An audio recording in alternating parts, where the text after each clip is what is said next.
शहबाज शरीफ के प्रधानमंत्री बनने और आसिम मुनीर को आर्मी चीफ बनाने के बाद पाकिस्तान कुछ बेहाल नजर आ रहा है। मुस्लिम मुल्क होते हुए भी पाकिस्तान को शराब का बिजनेस जो है वो शुरू करना पड़ रहा है। पहले कर्ज का बोझ और उसके बाद जनता में आक्रोश। क्या अब शराब का धंधा कर कर इसको कम किया जा सकता है? क्योंकि सरकार की तरफ से लोगों को भरोसा तो यही दिया जा रहा है, जब शराब बिकेगी तो इसकी कमाई होगी और उससे जनता को फायदा होगा। शराब इस्लाम में कुफ्र है, यानी इसका सेवन सख्त मना है। लेकिन पाकिस्तान सरकार के हुक्मरानों को ये कुफ्र भी मंजूर है। जिस शराब को पाकिस्तान ने इस्लामिक मुल्क होने का हवाला देकर 50 साल पहले बैन कर दिया था, वहां शराब अब बनेगी भी और बिकेगी भी। पाकिस्तान बेचेगा शराब, है ना हैरानी की बात। तो चलिए इस हैरानी की इनसाइड स्टोरी समझते हैं। आखिर शहबाज शरीफ और मुल्ला मुनीर को शराब की शरण में क्यों जाना पड़ा, बल्कि यूं कहें कि शरण में चले गए हैं। ये सब कुछ हुआ शहबाज शरीफ के प्रधानमंत्री बनने के बाद, जो पाकिस्तान के सभी प्रधानमंत्रियों में से सबसे ज्यादा कर्ज की भीख मांगने के लिए कुख्यात हैं। शहबाज शरीफ की सरकार ने ही पिछले साल शराब एक्सपोर्ट की मंजूरी दे दी थी। अब विदेशी खरीदार भी मिल गए। पाकिस्तान में शराब बनाने वाली इकलौती कंपनी मरी ब्रोरी, जिसने अप्रैल 2026 में 6 देशों के साथ कॉन्ट्रैक्ट साइन किया, इसमें ब्रिटेन, जापान, पुर्तगाल और थाईलैंड जैसे देश हैं। इन देशों को पाकिस्तान बियर और दूसरे अल्कोहलिक ड्रिंक्स बेचेगा। कंपनी के अभी विदेशों में नेटवर्क बनाए जा रहे हैं। बाद में एक्सपोर्ट के साथ प्रोडक्शन बढ़ाने की योजना है। पाकिस्तान उन सभी देशों से बात कर रहा है जो OIC organisation of Islamic cooperation के सदस्य नहीं हैं।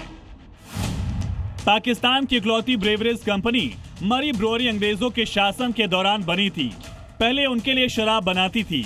आजादी के बाद भी शराब बिक रही थी, लेकिन अप्रैल 1977 में पाकिस्तान के तत्कालीन पीएम जुल्फिकार अली भुट्टो ने देश में शराब की बिक्री पर रोक लगा दी। कागज पर भले ही बार और शराब की दुकानें बंद हो गई थीं, लेकिन होटलों और दुकानों के पीछे के रास्तों से शराब आसानी से मिल रही थी। लेकिन ज्यादा दिन भुट्टो सत्ता में रह नहीं पाए। जुलाई 1977 में सैन्य शासक जिया उल हक ने उनकी सरकार गिरा दी।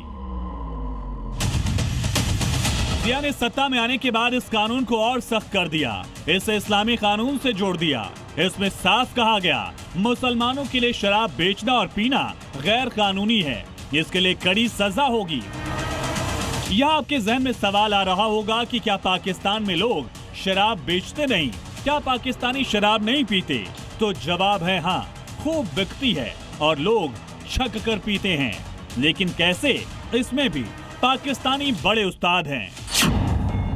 50 साल पहले शराब बैन कानून में गैर मुस्लिमों को छूट दी गई थी। इसके तहत गैर मुस्लिमों को शराब बेचने का लाइसेंस दिया जाता था। पाकिस्तान में गैर हिंदुओं के 20 से ज्यादा लाइसेंस वाली दुकानें हैं। पिछले दिनों एक रिपोर्ट में दावा किया गया कि लाइसेंस दिखावे के लिए हैं। कई दबंग मुस्लिम और कारोबारी गैर मुस्लिमों के नाम पर लाइसेंस लेते हैं। फर्जी लाइसेंस वाली दुकानों में मुस्लिम खुद शराब बेचते हैं। यानी पाकिस्तान में गिनती की दुकानें होने के बावजूद शराब का कारोबार बहुत बड़ा है। कहने को पंजाब, सिंध और इस्लामाबाद से लेकर खैबर तक 20 ही दुकानें हैं, लेकिन सप्लाई पूरे मुल्क में होती है। लेकिन अब पाकिस्तान इस सप्लाई को इंटरनेशनल लेवल तक लाने को मजबूर है। मीडिया रिपोर्ट्स के मुताबिक पाकिस्तानी सरकार की कमाई और खर्च के बीच बड़ा अंतर है। वित्त वर्ष 2026 में सरकार की वास्तविक आय करीब 11,072 अरब पाकिस्तानी रुपए यानी 40 अरब डॉलर है, जबकि खर्च 16,286 अरब रुपए यानी 58 अरब डॉलर तक पहुंच चुका है। इसमें से करीब 8200 अरब रुपए यानी 30 अरब डॉलर सिर्फ कर्ज के ब्याज चुकाने में खर्च हो रहे हैं। पाकिस्तान पर इस समय लगभग 38,640 अरब पाकिस्तानी रुपए यानी 138 अरब डॉलर का बाहरी कर्ज है। इतने बड़े कर्ज के बावजूद भी पाकिस्तान की हालत नहीं सुधर रही। तेल और गैस के दाम आसमान छू रहे हैं। अव्वल तो 1/4 से ज्यादा आबादी के पास 2 जून की रोटी का सवाल है, लेकिन जिनके पास आटा है वो इस महंगाई और किल्लत में 2 वक्त का खाना भी नहीं पका पा रहे। ब्यूरो रिपोर्ट, जी मीडिया।